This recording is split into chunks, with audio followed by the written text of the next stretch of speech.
नमस्कार मित्र-मैत्रिणींनो, कसे आहात? प्रतिमा केक घर अँड ब्लॉग्समध्ये तुमचं मनापासून स्वागत आहे. आज मी करणार आहे मेथीचा पराठा. तर याच्यासाठी मी सगळं सामान काढून घेतलेलं आहे. अगदी झटपट होणारा हा पराठा लहानांपासून मोठ्यांपर्यंत सगळ्यांनाच आवडतो. सकाळच्या नाश्त्याला किंवा डब्यासाठी किंवा रात्रीच्या जेवणाला हा पराठा भारी लागतो. त्यामुळे व्हिडिओ शेवटपर्यंत नक्की बघा. अजून आपल्या चॅनेलला सबस्क्राईब केलं नसेल तर लगेच करा. चला तर मग सुरुवात करूया. हे बघा, इथं आता मी सगळं सामान घेतलेलं आहे. बेसन पीठ, गव्हाचं पीठ, लाल मिरची पावडर, हळद पावडर, धनिया पावडर, मीठ, हिरव्या मिरचीचं वाटण घेतलंय. आता याच्यामध्ये मी टाकणार आहे बेसन पीठ. अगोदर मी चपातीचं म्हणजे गव्हाचं पीठ घेतलेलं आहे. त्याच्यामध्ये धनिया पावडर, लाल मिरची पावडर, हळद पावडर, हिरवं वाटण, हिरवी मिरची, लसूण, अद्रक घालून मी हे पिसून घेतलेलं आहे. इथं मी ओवा घेतलाय. ओवा आणि जिरं एकत्र केलं. आणि इथं मी मीठ टाकते थोडंसं. चवीनुसार मीठ टाकायचं आहे आपल्या. तर तुम्हाला आमचे व्हिडिओ आवडत असतील तर नक्की लाईक करा, शेअर करा, सबस्क्राईब करायला विसरू नका. आता इथे हिरव्या मिरचीचं वाटण टाकलंय. टाकल्यानंतर थोडं-थोडं पाणी घालून हे करून घ्यायचं, मळून घ्यायचं पीठ. जरा पातळच ठेवायचं म्हणजे आपले पराठे एकदम मऊ होतात. तुम्ही कसे करता पराठे मला कमेंट करून नक्की सांगा. हे बघा, इथं मी पिठात सगळं टाकून घेतले. आता इथं मी पीठ मळून घेते. सगळं मिश्रण अगोदर चोळून घ्यायचंय पिठाला. नंतर मी तिथं मेथी पण ताजी घेतली, एकदम धुवून घ्यायची चांगली खळखळ. ती धुवून घेतलेली मेथी मी निथळून घेतले गाळण्यानं. आता ती मेथी त्या पिठामध्ये टाकून घ्यायची. आता एकसारखी हलवायची. तिथे हलवून घेतले. आता थोडंसं मी पाणी घेतले. थोडं-थोडं पाणी टाकून आपण मिश्रण तयार करायचं आहे हे.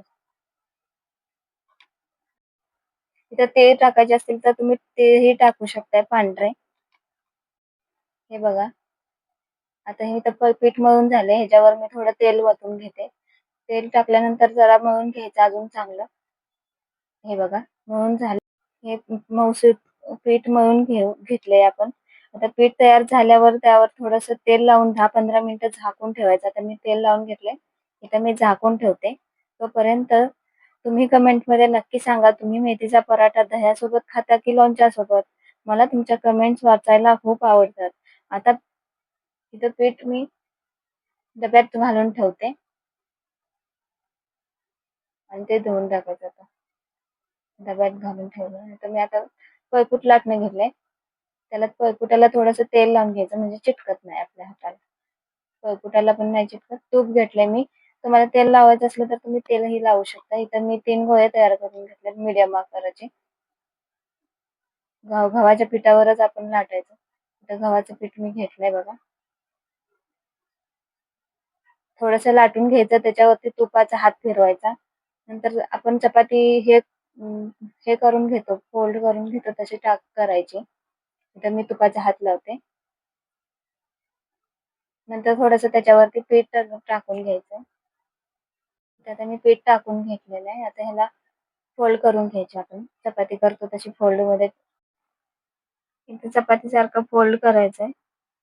नंतर ह्याला आपण लाटून घ्यायचं.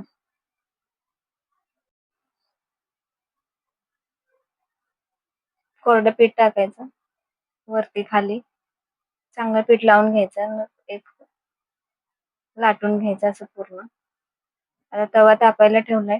इथे तापलाय तवा चांगला, त्याच्यावर आपण टाकून घेऊ पराठा. त्याला तुम्ही तेल पण लावू शकता किंवा तूप पण लावू शकता.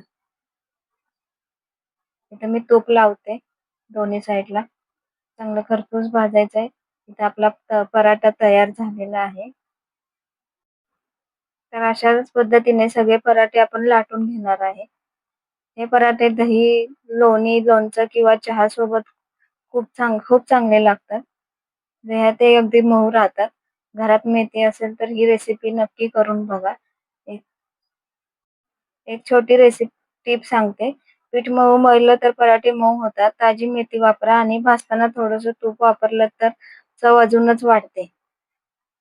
आज मेथी पराठ्याचा व्हिडिओ तुम्हाला आवडला असेल तर नक्की लाईक करा, शेअर करा, कमेंट करून सांगा आवडला असेल तर. धन्यवाद.